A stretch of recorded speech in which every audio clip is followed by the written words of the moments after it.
Hi friends. Bunny మామూలు దేశముదురు కాదుగా. దెబ్బకి రాఘవేంద్రరావు గారు షాక్ అయ్యారట. మరి ఆ సీన్ ఏంటో చూద్దామా? గంగోత్రి మూవీ టైంకి బన్నీ నూనూగు మీసాల కుర్రాడు. రాఘవేంద్రరావు గారి మూవీ అంటే అప్పటికే బన్నీ హీరోయిన్ నడుముపై పళ్ళు పూలు వేయడం ఉంటాయని ఎక్స్పెక్ట్ చేశాడట. మరి ఇంతకీ షూటింగ్లో ఏం జరిగిందో తెలుసుకుందాం. ఐకాన్ స్టార్ అల్లు అర్జున్ ప్రస్తుతం పాన్ ఇండియా స్టార్గా దూసుకుపోతున్నాడు.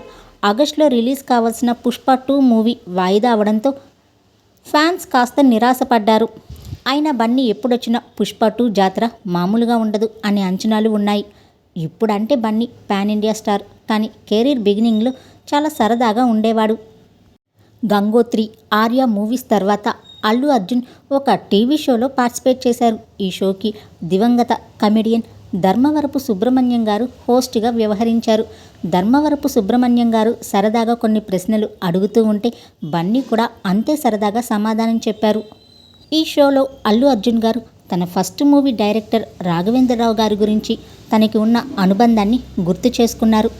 నా చిన్నప్పుడు న్యూ ఇయర్ ఫంక్షన్లో డాన్స్ చేశానట. ఆ డాన్స్ రాఘవేంద్రరావు గారికి నచ్చిందట. 100 రూపాయల నోటుపై సంతకం చేసి నేను మీ కొడుకుని హీరోగా బుక్ చేసుకుంటున్నాను అని సరదాగా ఇచ్చారట. అప్పుడు రాఘవేంద్రరావు గారు సరదాగా అన్నమాట ఇప్పుడు నిజమైంది. ఆయన డైరెక్షన్లోని నేను హీరోగా ఎంట్రీ ఇచ్చాను అని బన్నీ చెప్పుకొచ్చారు. గంగోత్రి మూవీ విషయంలో కూడా మరో గమ్మత్తైన విశేషం కూడా ఉంది. ఇది వింటే బన్నీ నిజంగానే దేశముదురు అనాల్సిందే. గంగోత్రి మూవీ టైంకి బన్నీ చిన్నవాడేనట. అయితే అప్పటికే రాఘవేంద్రరావు గారి మూవీ అంటే ఆయనకి కొన్ని ఎక్స్పెక్టేషన్స్ ఉన్నాయి. హీరోయిన్ నడుంపై పూలు పళ్ళు వేయడం లాంటి సీన్స్ వస్తాయని చెప్పేసి ఆ సీన్ తను బాగా ఎంజాయ్ చేస్తాను అని సిగ్గుపడుతూ చెప్పాడు. కానీ గంగోత్రిలో నాకు ఆ ఛాన్స్ రాలేదు. షూటింగ్ ఆల్మోస్ట్ అయిపోతుంది. దీంతో వెంటనే బన్నీ రాఘవేంద్రరావు దగ్గరికి వెళ్ళి అంకుల్, మీ సినిమాలో నేను ఏదో మిస్ అవుతున్నా అని చెప్పాడట. బన్నీ ఉద్దేశం రాఘవేంద్రరావుకి అర్థమై షాక్ అయ్యారట. సరే, ఒక సీన్ ఉంది, కానీ ఫ్రేమ్లో నువ్వు ఉండవు.